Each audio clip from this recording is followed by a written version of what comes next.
My name is Jack Miller, a coder who burned himself out before 30.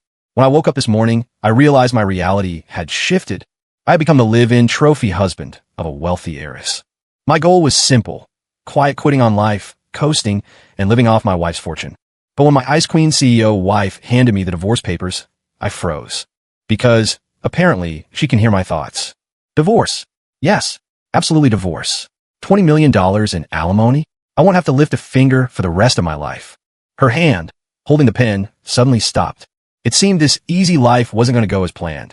I woke up on a leather sofa large enough to sleep 5 people. Memories that weren't mine flooded my brain like a decompressed zip file, splitting my head open. The overworked programmer was gone, reborn as the useless son-in-law of the prestigious Vance family. A complete waste of space. Married for 3 years, and my only contribution was converting oxygen into carbon dioxide. Sign it. A cold female voice cut through the air, void of emotion. I looked up to see my wife, Victoria Vance. She was impeccable in a bespoke white suit, her hair pinned up to reveal a swan-like neck. Her face was flawless, but her expression was colder than a Chicago winter. She slid a document toward me. Divorce settlement agreement. My heart didn't break, it soared. Sign. I have to sign this immediately. Oh my God, $20 million. And a penthouse in Manhattan. What kind of heavenly breakup fee is this? With this cash, I can coast until I die. Who wants to be a trophy husband anyway? I fought the urge to grin like a maniac, forcing a mask of deep sorrow onto my face as I picked up the pen. Hurry, hurry, before she changes her mind. I've never seen this many zeros. Victoria Vance, you are as generous as you are beautiful. I was about to scribble my signature with a flourish when Victoria, who was holding her own fountain pen ready to sign, froze in midair. Her eyes, usually calm as a frozen lake, rippled with confusion as she stared at me. Huh? Why did she stop? Does she think she offered too much? Don't do this to me, lady. I'll take 10 million. Hell, I'm negotiable. I'll take 5. My inner voice was screaming.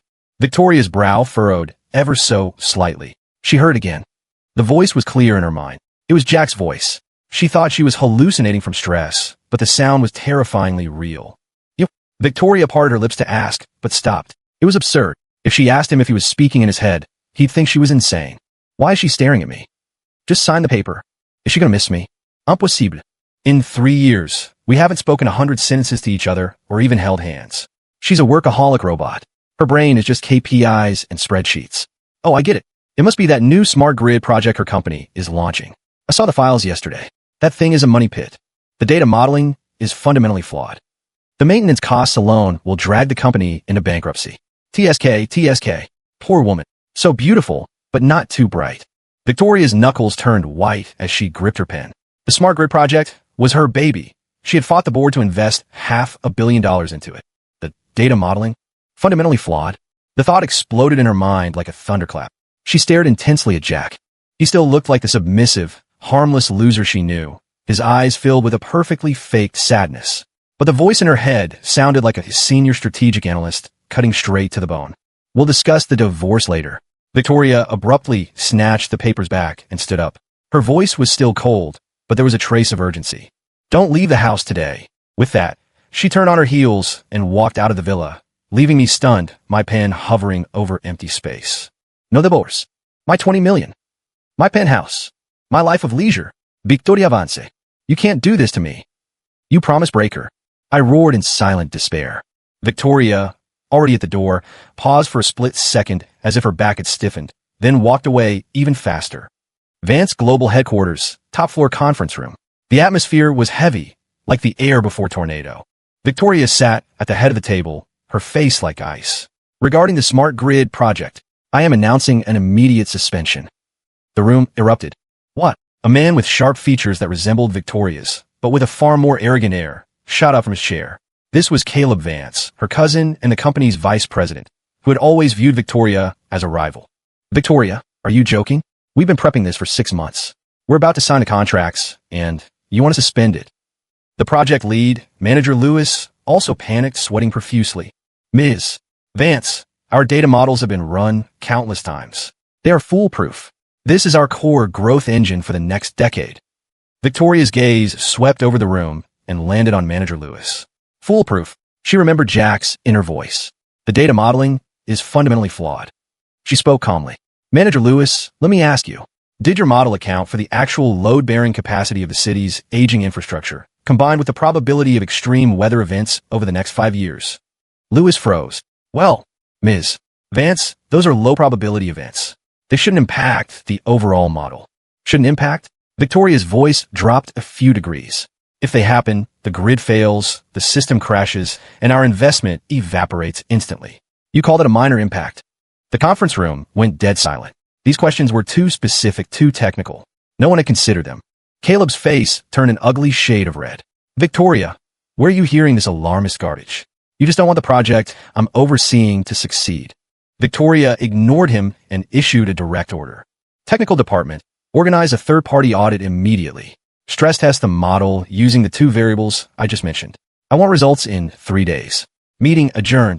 She didn't give anyone a chance to argue, standing up and leaving the room. She left behind a room full of stunned executives. Caleb slammed his fist on the table, muttering, "She's crazy. The woman has absolutely lost her mind." He couldn't understand why the decisive Victoria Vance would halt a $500 million project over 2 random variables. Meanwhile, driving back to the villa, Victoria's heart was racing. She had actually just gambled a massive project on Jack's random mental ramblings. She felt crazy herself, but that voice, it had been so certain. She needed to verify it. If Jack was right, then who exactly was this husband she had considered a waste of space for the last 3 years? I spent an extremely depressing afternoon. Watching $20 million slip through my fingers was a pain worse than coding for 10 hours only to have the computer crash before saving. In the evening, Victoria returned. I immediately slapped on my practiced humble house husband expression and went to greet her.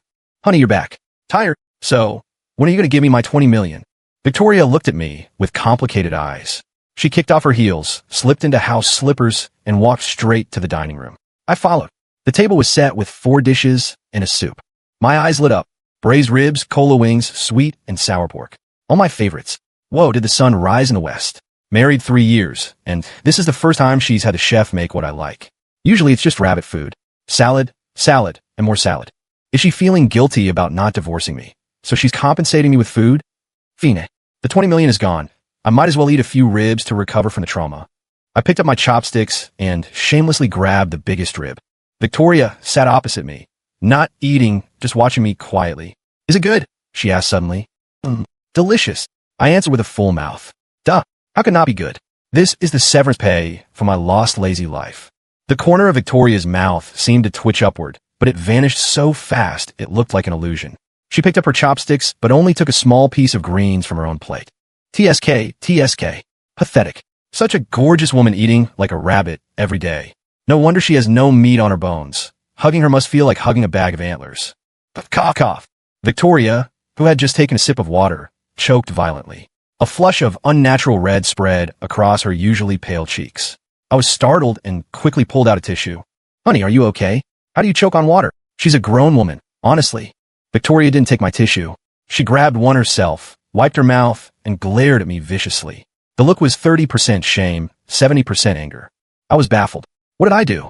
I show concern and get glared at? Women. Unsolvable puzzles. Forget it. If I can't understand her, I won't try. Eating is more important. I buried my head and continued my battle with the ribs. Victoria watched me wolf down the food. The phrase, hugging her must feel like hugging a bag of antlers, echoing in her mind. Her face burned again. This Jack, what kind of garbage is floating around in his brain? She took a deep breath, forcing herself to calm down. Jack. Yeah. I looked up, a chicken wing still in my mouth. Tomorrow, accompany me to the estate. Oh, okay. I nodded without thinking. The estate? All right, it's her mom's birthday. Great. Time to go back and get roasted by those relatives again. The Vance family face is lost because of you, a grown man living off his wife. I've heard it so many times my ears are calloused. Whatever. As long as there's food, let them talk. It's not like I'll lose a limb. I just hope the food at the old ladies' banquet is decent. Victoria, listening to my thoughts, tightened her grip on her chopsticks. Her eyes went cold. Not at me, but at the relatives she hadn't even seen yet, the ones I had already roasted in my head. The Vance estate in Greenwich was ablaze with lights and crowded with guests. I trailed behind Victoria like an unwanted accessory. As soon as we entered, Victoria's mother, Eleanor Vance, approached. When she saw me, her smile dimmed by 3 shades. Victoria, you're back. And this is, she asked deliberately. Mom, this is my husband, Jack. Victoria's tone was flat. Oh, right. I forgot. Eleanor dramatically patted her forehead, then grabbed Victoria's hand, leaving me hanging. She said in a loud, snide voice, "Victoria, I don't mean to nag, but look at the girlfriend Caleb brought back.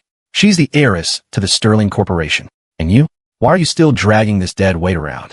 The Vance family reputation is being ruined by him." I stood there, staring at my shoes, practicing Zen. Here we go. The classic opening lines. Same script every year. Can't they get some new material? Sterling Corporation heiress? Isn't Sterling Corp about to go belly up? Caleb is dating her for poverty alleviation? Hilarious. Victoria's body suddenly stiffened. Sterling Corporation. Going bankrupt? She looked toward her cousin Caleb, who was being treated like a star nearby, and the arrogant Miss Sterling beside him. Her gaze turned contemplative. At that moment, Caleb spotted us and walked over with his girlfriend on his arm. Well, if it isn't my freeloading brother-in-law.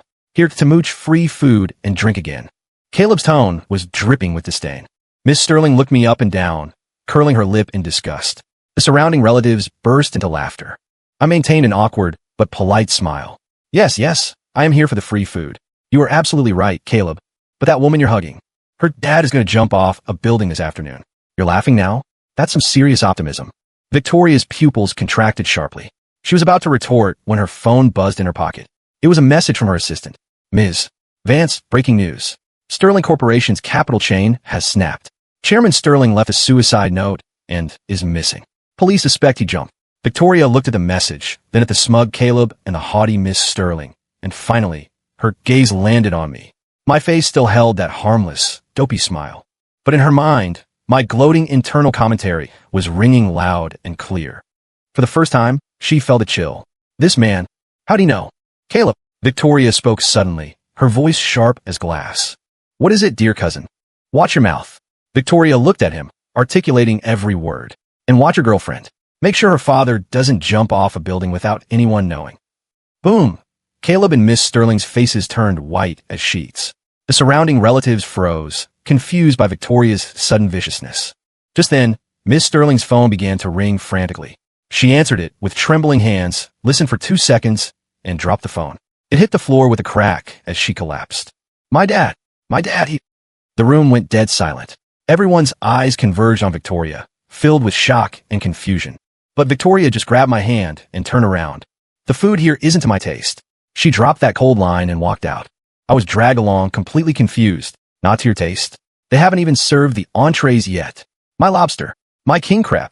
What is wrong with this woman? Why leave a perfectly good banquet? And wait, did she just hold my hand? I looked down at our joined hands. Her hand was cool and soft. My heart skipped a beat for no reason.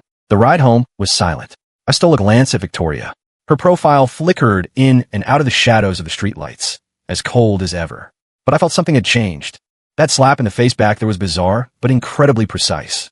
Caleb looked like he swallowed a fly. Ha, that was satisfying. But how did Victoria know the Sterling family was in trouble? Is she a time traveler like me? No, she looked too shocked. Whatever. Too much thinking. As long as I get fed, let the sky fall. It has nothing to do with me. I leaned back in the seat comfortably, letting my mind wander. Back home, Victoria didn't go straight to her study as usual. Instead, she sat on the living room sofa and turned on the financial news. I had nothing to do, so I picked up a newspaper and pretended to read. In the creases of the paper was a land auction notice. A plot in the east side, designated as an industrial wasteland due to zoning issues, had a pitifully low starting price. I glanced at it, and memories from my previous life's news cycle popped into my head. That east side lot. Right now, even stray dogs don't want it. But who would guess that in a month, the city will announce the new future tech park and a subway line right there? That land is going to be a gold mine. The price will flip 20 times over. Man, if I had money, I'd buy it now, do nothing, and just wait to cash out. That is the true definition of lying flat. Too bad my 20 million flew away. I was filled with resentment over my lost alimony. Sitting opposite me, Victoria leaned forward slightly. She appeared to be watching TV, but her ears were pricked up. East Side? Tech Park? Subway line? 20 times. Her heart pounded. This was information far more crazy and shocking than the smart grid flaw. If it was true, this wasn't just profit. This was an opportunity to change the trajectory of Vance Global for the next decade. She looked at me. I was yawning, looking half asleep, the newspaper slipping from my hands. So sleepy. Full stomach, sleepy brain. Being a waste of space is bliss. Victoria's eyes grew incredibly complicated. She stood up, went to her study, and closed the door. I glanced at the closed door and shrugged. Back to work mode. Boring. Sleep time. I stretched and went to my room to sleep, content. Inside the study, Victoria didn't sleep all night. Spread out before her were all the documents regarding the East Side lot. Everyone said it was garbage. Every analysis report pointed to no value. Should she trust Jack's random thoughts again? Gamble the company's liquidity on an absurd possibility? Her mind flashed back to Jack's innocent face at the banquet, his internal gloating at Caleb, the way his eyes lit up at the ribs. Finally, it settled on his thought. Too bad my 20 million flew away. Victoria took a deep breath and picked up the phone. Attorney Zhang, prepare the paperwork. Tomorrow's auction for the East Side lot. Vance Global is buying it. The next day, Vance Global exploded with the news. Did you hear? The CEO has lost it. She used almost all the company's liquid capital to buy that wasteland in the East Side. For real? Isn't that industrial wasteland? What's she gonna do, grow radioactive mushrooms? It's over. Vance Global is finished. I knew letting a woman run the show was a mistake. In his office, Caleb was laughing so hard he could barely breathe. Ha ha, Victoria, you are digging your own grave. I can't wait to see how you plug a billion-dollar hole with a pile of dirt. He immediately rallied all the dissatisfied board members, preparing to launch an impeachment to kick her out of the company the moment the auction payment came due and the company stalled. The entire corporation was teetering, and the instigator of all this, me, Jack Miller, knew absolutely nothing about it. I was lying by the villa's pool, drinking an ice-cold cola, soaking up the sun. Victoria has been leaving early and coming home late these past 2 days. I don't know what she's doing. Perfect. No one to bother me. This is the life. The life of the rich. Simple, unadorned, and boring. He rolled over comfortably. When Victoria came home, she looked pale, but her eyes were unusually determined. I saw her and immediately sat up in the lounge chair. Honey, you worked hard. Hurry up, finish your business, and sign my divorce papers. Hearing my thoughts, Victoria paused. She felt a mix of annoyance and amusement. This man, his brain really contains nothing but lying flat and divorce. She ignored me and walked past. I watched her back and pouted. TCH, ignored again. Fine. She bought the land, so she must be stressed out of her mind right now. When she goes bankrupt, maybe she'll divorce me proactively. Is this a strategic victory for me? I gave myself a mental thumbs up. Victoria, who had reached the door, almost stumbled. She gripped the doorframe and glared back at me. She had bet the company's future on his random thoughts, bearing the weight of the world on her shoulders. And this man was at home, hoping she'd go bankrupt, just so he could go be lazy. Victoria felt a tightness in her chest. She swore, once this was over, she was going to educate this ungrateful man thoroughly. The next 2 weeks were pure bliss for me.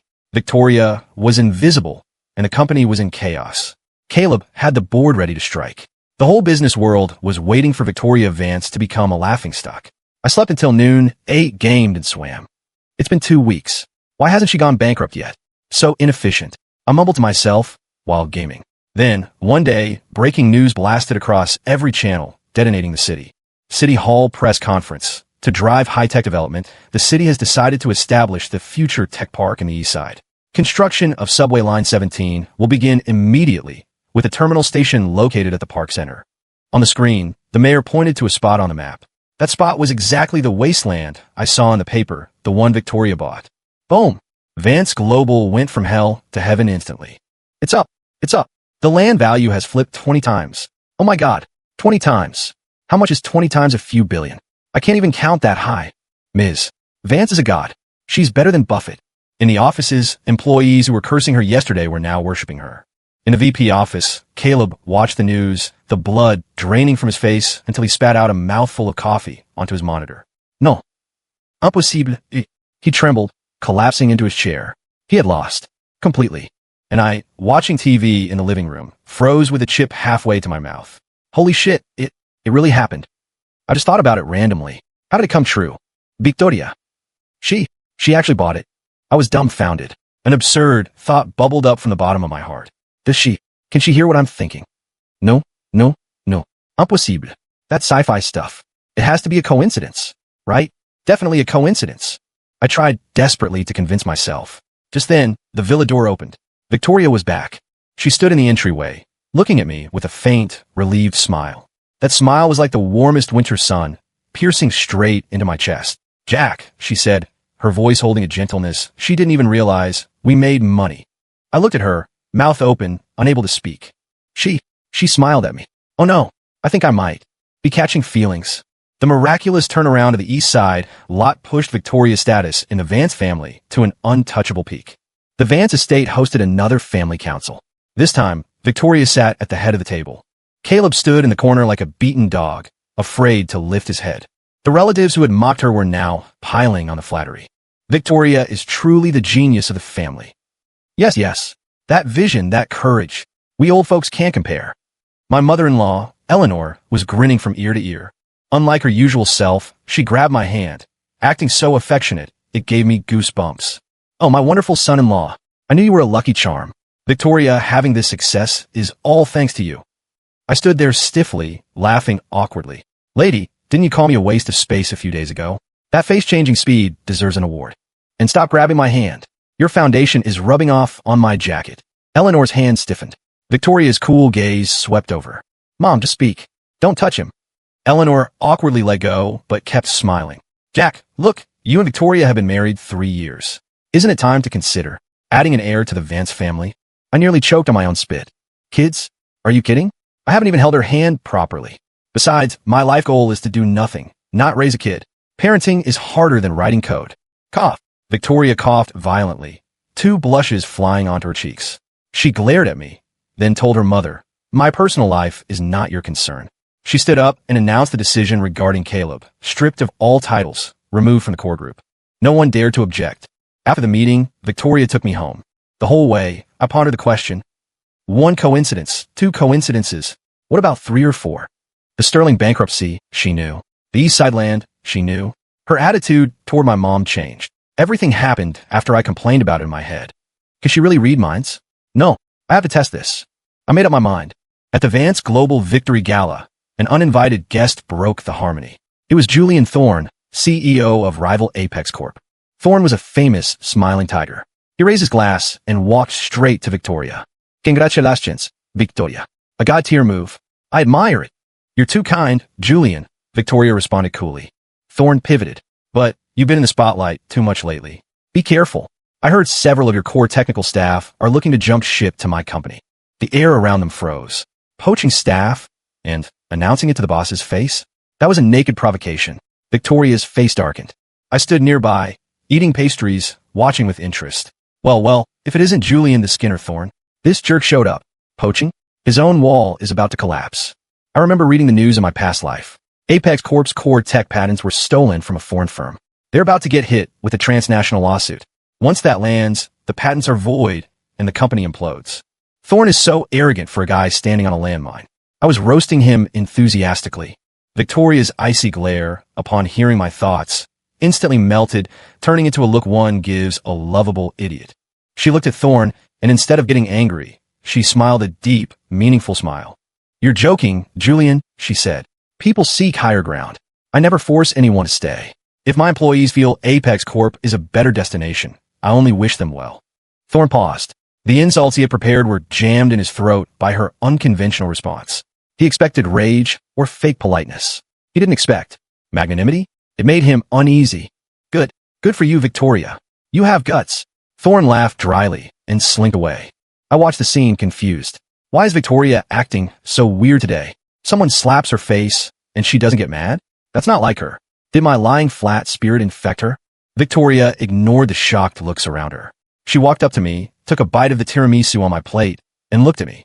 Jack, tell me, should I give those employees who want to leave a long vacation? Let them go to Apex Corp and inspect the place. Her eyes were sparkling like a night sky full of stars. My heart sped up. She's discussing business with me. And wait, how did she know people were jumping ship? And that it was to Apex? My suspicion grew heavier. Things played out exactly as I remembered. Victoria actually gave the restless tech leads a long vacation. Overjoyed, thinking Victoria had capitulated, they ran to interview at Apex Corp. Julian Thorne thought he had one. But less than a week later, a lawyer's letter from overseas landed on Apex's desk. Core patent infringement. Massive damages. Apex Corp's stock plummeted. Banks pulled loans. Partners canceled contracts. Overnight, the empire crumbled. The tech leads who had interviewed they were terrified. They crawled back to Vance Global, begging for forgiveness. Victoria didn't take a single one back. She used a portion of the settlement money from Thorne to hire a top-tier team from abroad. This move stunned the industry. Victoria's reputation soared again. and my suspicion had reached its breaking point. I couldn't lie to myself anymore. There are no such things as this many coincidences. The only explanation was she, Victoria Vance, could actually hear my thoughts. The realization hit me like an ice bucket challenge. Oh God. Oh God. So for 3 years, every time I called her workaholic, made fun of her rabbit diet, and calculated how to split her assets, she heard it all. She knew about my $20 million dream. No wonder she wouldn't divorce me. She was playing me. She was watching me like a clown in a circus. The more I thought, the more humiliated I felt. No, I have to prove this. If she can really read minds, then I'll fight her. Screw the 20 million. A man has his dignity. I decided on a final test. That night, Victoria was in study. I brought her a glass of milk. Honey, drink some milk. Rest early. I wore my most sincere smile. Here, drink the milk. Now let the show begin. Victoria took the glass, eyeing me with suspicion. Why is he so attentive today? Something's off.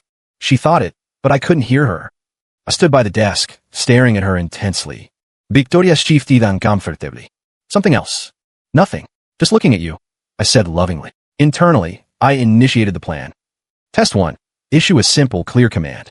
Victoria, if you can hear me, touch your right ear with your left hand. Here.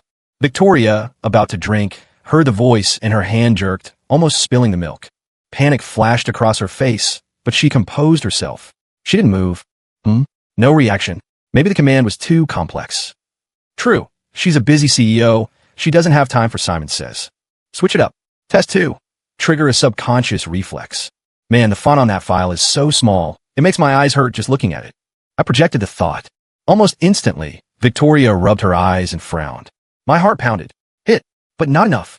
What if that was a coincidence? Test 3. The ultimate shame challenge. I took a deep breath and brewed a catastrophic idea. Victoria Vance. You are an ice queen, but you are undeniably beautiful. I just wonder, being so cold, do you know any kid songs? If you can hear me, sing Baby Shark. I'll believe you can read minds if you do.